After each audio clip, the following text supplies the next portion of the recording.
welcome to First Time Mums Chat. I'm Helen Thompson, your guide to helping you navigate early motherhood with confidence. In each episode, I share insights and tips to help you connect with your baby, reduce stress, and tackle common challenges. If you are already subscribed to the show, thank you so much, mums. You always are amazing. And if you are here for the first time, make sure you subscribe to the show. You will find First Time Mums Chat on all the platforms, including Apple Podcasts, Spotify, Amazon, as well as now on YouTube. Today, I'm chatting with Garrett Wood Kusmierz, the brilliant mind behind Kozēkozē, a company that's changing the postpartum care game. Garrett faced severe breastfeeding challenges, including extreme engorgement and leaking. But she didn't just stop there. She created an innovative, sustainable bra solution. Have you ever wondered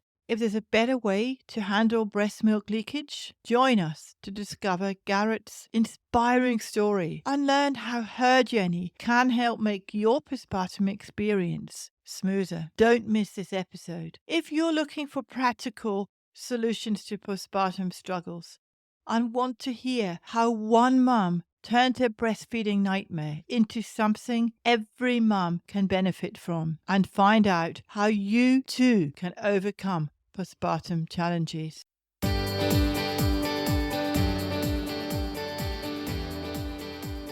If you're a new mum, or if you're about to commence your parenting journey, then you'll know that many women in our modern fast-paced world feel alone and unsupported. Many are isolated and lack support from members of their family, such as their mothers or other close feminine role models. I'm your host, Helen Thompson, and I'm a childcare educator and baby massage instructor with many years' experience working with families. I started the First Time Mums Chat podcast in 2021 to help support mums as they face the challenges and struggles that parenting often involves, particularly when getting started for the first time. To help ease your transition into parenthood, I aim to offer supportive, holistic approaches and insights for mums of babies aged mainly from 4 weeks to 10 months old.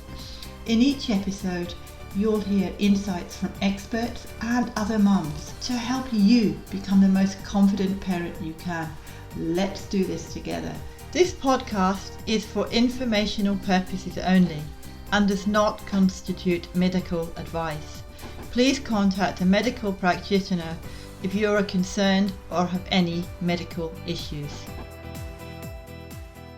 Hi Garrett, and welcome to First Time Mums Chat. I'm delighted to have you here today. I'm really excited about hearing about the challenges you faced with breastfeeding in your journey and how it led to the formation of Kozēkozē. Can you please start by telling us about your early experiences as a mum? Sure. I like to think I'm an entrepreneur at heart. I also always wanted to be a mom. And as much as I loved working, I had 5 jobs throughout my 20s. I did a lot of different things.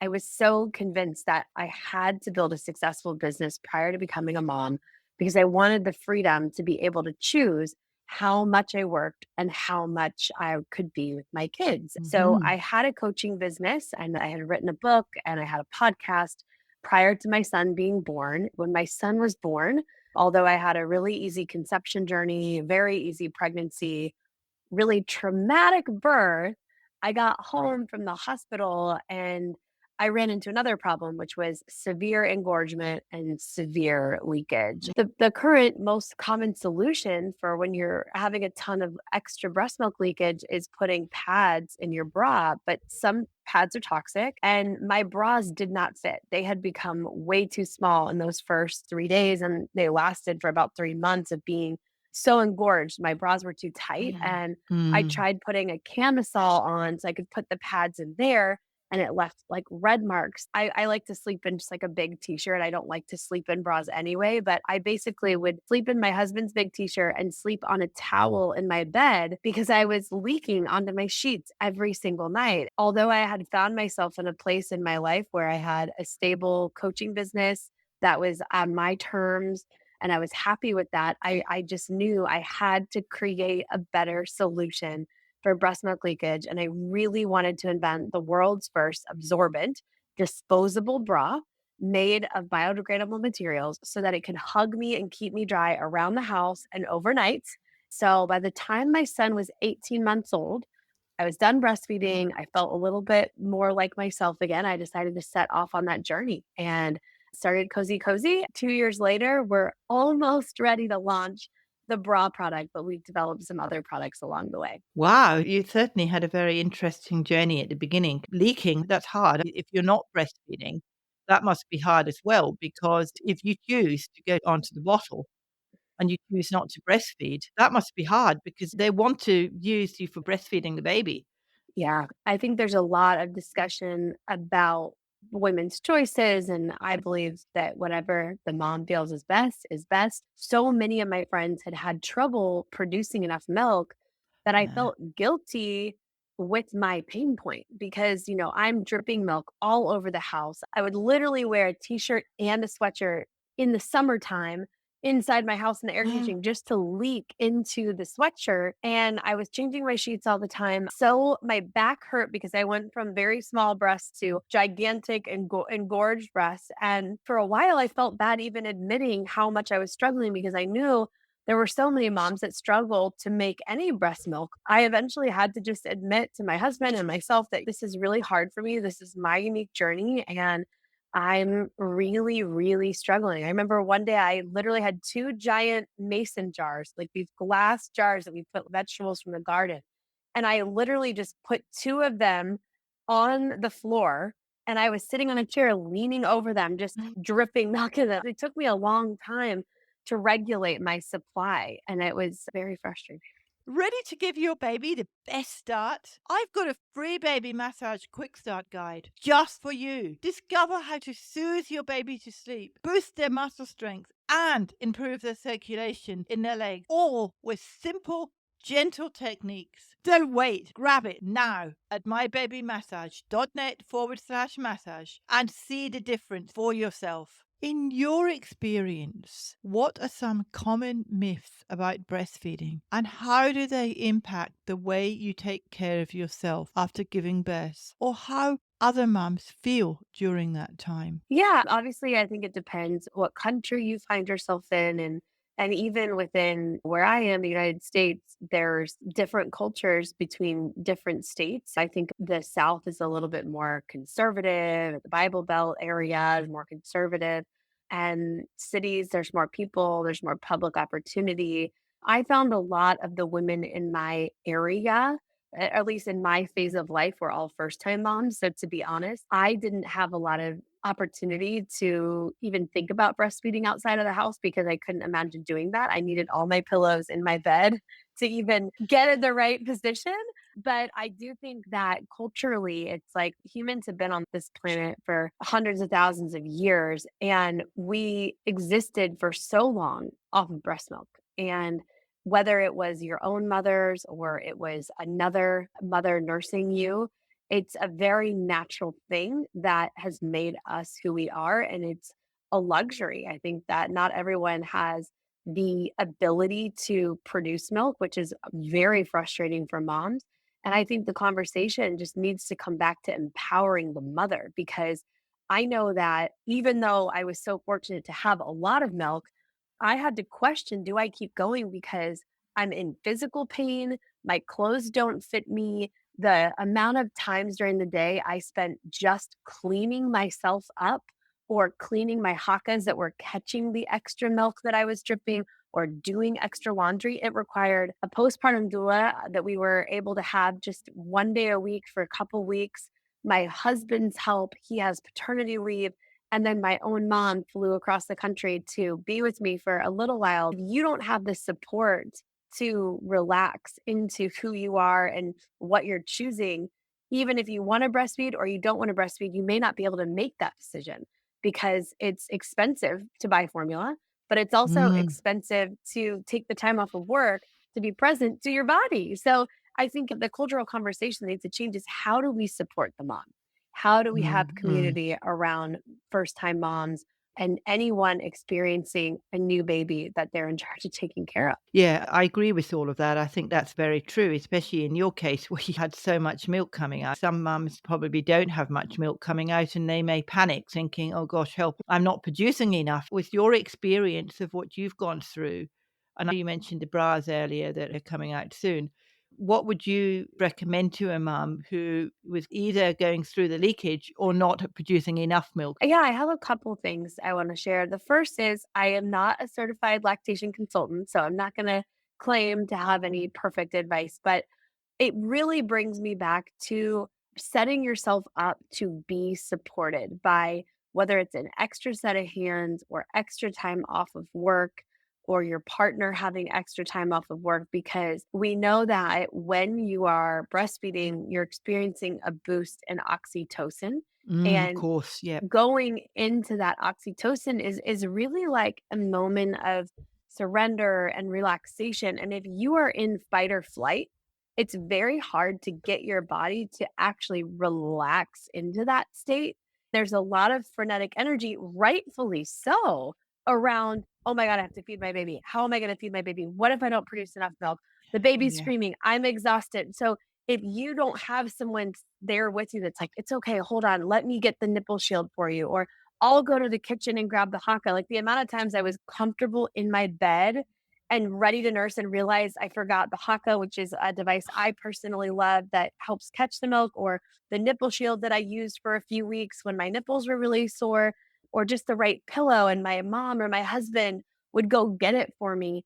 Those early moments mattered so much because I could say, oh, I have support. I can do this. I can focus on, being present and relaxing versus being in this frenetic fight or flight energy, which, let's be real, when you're not sleeping or your baby's not napping, you're already kind of in fight or flight. So the more things you can do to relax and feel supported and have support so that you can access that blissful bonding feeling of the oxytocin drip with the letdown, I think the better. I also named in that riff I just went on a couple things that I personally loved. I really did love using a nipple shield that I was given at the hospital because my nipples were so sore, which is why we eventually went on to develop an easy to use nipple balm that opens with one hand in case you're holding the baby. It has a ceramic applicator so you don't have to dunk your finger in a jar, and it's organic and non-toxic and all those good things. Besides a nipple balm and a nipple shield, I also, like I mentioned, loved the haka that helps catch the milk that you may leak on the other breast while you're feeding. And yeah, just having support. So, just a question that came to mind when you were talking about that. People talk about pumping milk, but in your situation, because you were leaking so much, Yeah. how would you go about pumping? It's a great question. So, in my journey, my milk came in so fast and furious that it was more about either nursing it to my son or catching it in the haka. So, this is not haka. This is actually one of our products. It's a pea cup, but it's made of the same material. The haka, it suctions to your breast so that it kind of stays in place. And when you're letting down on, let's say, the left breast, the right breast may leak. I would actually leak up to 6 ounces on What? the right side while I was feeding on the left, and then I'd still nurse on the right side most of the time.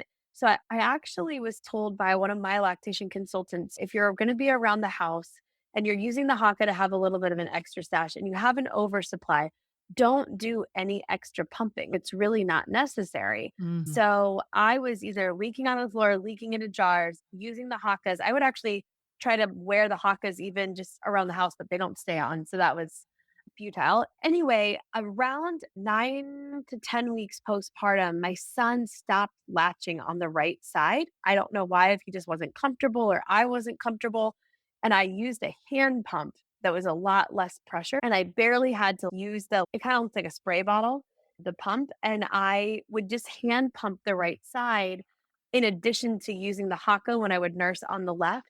I did that until about 14 to 16 weeks postpartum. And then when my supply regulated just a little bit, my son ended up enjoying bottles because we had this surplus of milk. So my husband was sometimes giving him bottles, and I began pumping about every 4 hours, I believe, mainly just because I would be so full and it was very hard to delay that. So I did a mixture of pumping and breastfeeding from about 4.5 months until 12 months.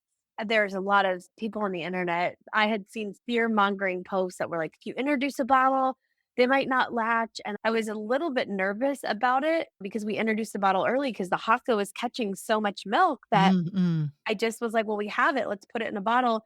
I was too tired to give in to my anxiety and say anything or do anything. And my husband tried the bottle, and we were really lucky that even until the last day I breastfed, we were doing both bottle and breastfeeding. I know that's not the case for everybody, but I was happy that we could really share that experience. You mentioned postpartum engorgement was one of the catalysts for you to start your business, Kozēkozē. Have you come across any surprising tips or tricks that really helped with your breastfeeding challenges? Hmm.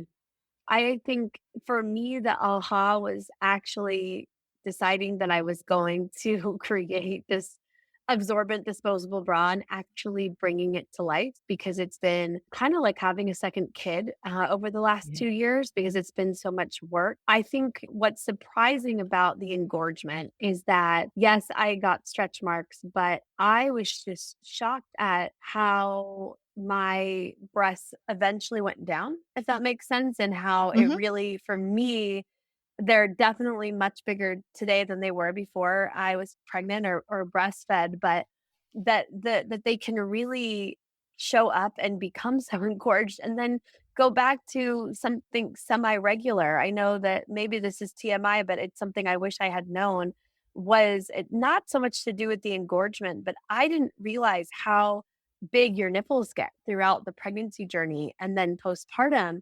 And I just thought, "Oh my gosh, why did nobody tell me? And are they ever gonna go back to normal?" And they do, or I guess as close to normal as they could be. That part was really interesting to me, and as I look ahead to hopefully having another baby, I'm really curious to see what my body will be like the second time because I know that some women who have severe engorgement with their first don't necessarily have it with the second. So I'm really curious. I know genetically my mom had it every time, so I'm prepared for that experience. But I think as far as dealing with it, hot showers were also another nice thing that I would do. I would leak a lot in the shower, and as long as my son didn't really need to be fed, hence why I was showering, to have a little bit of that release felt really nice to have heat there. Just out of curiosity, you mentioned that they do go back to normal. How long did it take for your breast to actually go back to normal and not feel so engorged? Yeah, I mean, I think what's interesting about my journey, and now, of course, I'm so curious. I'm asking all of my friends during their breastfeeding journeys as well. I was ridiculously engorged for about 4 months. Then it was like a very, very, very slow 7 months of moving semi close back to a more manageable breast size by the time I finished breastfeeding. But my next point is the case for most women is that until you're done, like there's no more breast milk coming out, you are not producing breast milk, you really won't see your breast be completely normal until you're paused or you've stopped breastfeeding. I do know a few women who only had a little bit of engorgement the first 3 days out of the hospital, and then their breasts were pretty much the exact size that they were pre baby, and they stayed the same the entire time. So I do know that that happens. But for the women that we've talked to for Kozēkozē and in my friends and family circle, it does seem that it's really on those first 3 to 5 months that your breasts are the biggest. And then they kinda come down, but they're still bigger until you're just done, and then you have to see where you land because you're not producing milk and you do not have the hormones associated with the milk present in your body anymore. That's interesting because I know some mums, and this is a personal choice, breastfeed until the baby's about 2 years old. So you mentioned that if you stop breastfeeding, your breasts go back to normal. But if you're still feeding your child at 2 years old, Um, surely it would take longer for your breasts to go back to normal. I'm just speculating. I wondered what your thoughts were on that. Yeah, I think that the longer you do it, the more your body gets as close to normal, even actually during the breastfeeding, because your body works with what your baby needs, and there's a little bit more flow. I felt like it really took me. Gosh, I remember I went to London when I was 7 months postpartum, and I still felt like my supply was like, "Is it working? Is it not? Am I engorged today? Am I not?" So I think the longer you do it, the more regulated you become. Then once you stop, there's going to have to be some time to come back to a new type of homeostasis because the longer you are breastfeeding, my guess is, like you said, like it's going to take a while to adjust to a new normal of not breastfeeding. I'm always fascinated by the women whose breasts really don't change much at all, from Mm. engorgement postpartum to breastfeeding a 2-year-old to not breastfeeding at all. I wish that was my case. I know that our products, our bras, aren't going to be for everybody because not everybody is a super leaker, but I do know the pain point when you are one. Obviously, in my case, I want to support those people that have a similar pain point. I definitely get that. So, what gaps do you see in the postpartum care industry, and how does Kozēkozē address these? Yeah, I like to say that I'm standing on the shoulders of giants because there are a few companies in the personal care space, at the grocery stores or big box retailers here in the States, that there's starting to be a nice selection of postpartum products on the shelves. I think that there's a level of innovation that we're starting to see with direct to consumer companies or small mom and pop shops that are growing that will hopefully get to those shelves. And I hope that we're one of them because there was a lot of space to fill. And there are, at least in America, there are a few companies that filled them very quickly. So the quality is not really there. So, for instance, there's a company that has, let's say, 20 different postpartum care products under their brand. And there was one that was like a postpartum underwear that is disposable. And I bought them. I was curious, like, are they soft? Are they comfortable? They felt like sandpaper. So Oh. it's great that there's an option. And why are they so uncomfortable? So our pillars as a company are innovation first and foremost. We're standing on the shoulder of giants, but how can we innovate and do even better? Sustainability, because again, there's also a lot of companies that produce a lot of things really quickly that may or may not be best for the environment or for mom. Is the packaging sustainable? Is it non toxic? So, sustainability and health wellness are part of one of our pillars. And also just ease of use. There are some products on the market that are great. And I will never say a bad thing about Haka. I love the Haka product. I wish I had invented it because I used it so much, but it didn't stay on that well. I'm not cut out to do that right at this moment in my life and our company's journey, but why is it so hard for that to stay on? Why did it take 30, 40, 50 years for a breast pump to be wearable? So I just think that it's a space that is shockingly overlooked or has been overlooked in our world, when the reason we're all here is because we were birthed and somebody's body had to recover after that process. Really, to me, the gap is more holistic on a whole, that we still have a long way to go and we still have a lot of improvements to make. And it's all, in my opinion, to make the mother more comfortable so that she can better bond with baby.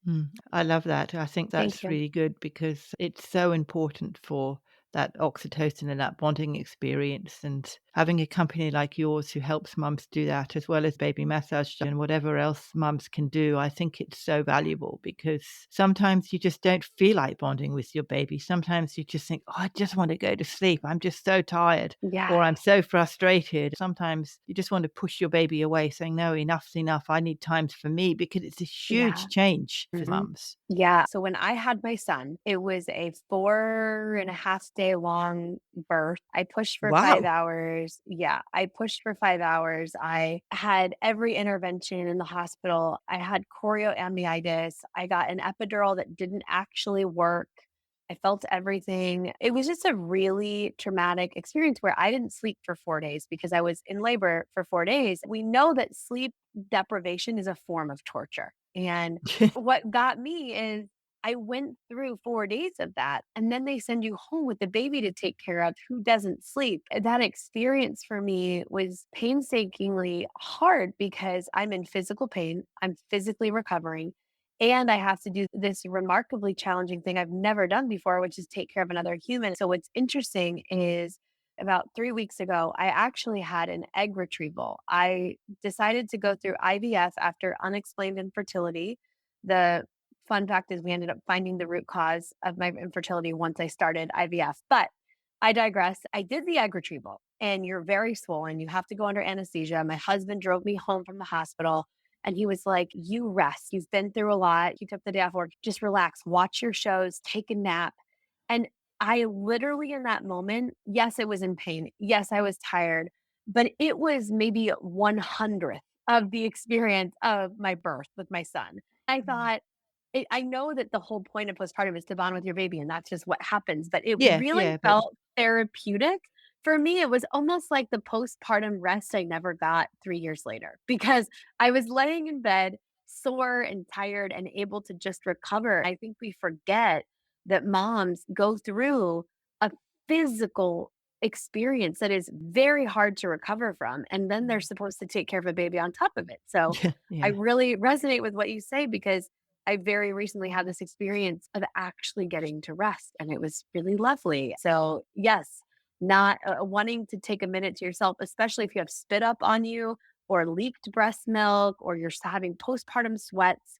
You really want and need that time to yourself. Yeah, when you can get it. No, absolutely. How can people find out more about your company and these bras that I think would be very beneficial to mums who are leaking? Yeah, so we have a website that is kozēkozē.com, KOZEKOZE.com. We're launching the bra and we were supposed to do it right after the election this year, but with product delays and shipping delays, we decided to move it to January. But our pre-order is live on our site. Our ceramic applicator nipple balm is on sale on our site. It's also on Amazon. And we have a podcast that's called the Kozēkozē Podcast, which I hope you will be a guest on someday. And we're on Instagram, which is at Kozēkozē Mama.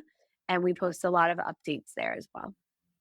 Well, thank you, Garrett, for being on the show. I've actually learned a lot about breastfeeding. I've spoken to people who are actually lactation consultants, but they're the professional side. And it's been really intriguing for me to actually talk to a mum that's gone through it from her own experience. So thank you very much for being here. It's been a great pleasure talking to you. Thank you for having me. I really enjoyed talking with you as well. Thank you for joining us on this episode of First Time Mums Chat. I hope Garrett Wood Kusmierz' journey has inspired and informed you. If you find value in today's episode, be sure to subscribe so you never miss an update. Share this episode with other mums who could benefit. And don't forget to leave a review. Your feedback helps us grow. You can learn more about Garrett and Kozēkozē by visiting the links in the show notes. Thanks for listening, and I'll catch you next time. Before you go, don't miss out on this amazing freebie. Want to help your baby sleep better, build strength, and improve circulation in just minutes a day? Grab my Baby Massage Quick Start Guide, your simple step-by-step way to give your little one the care they deserve.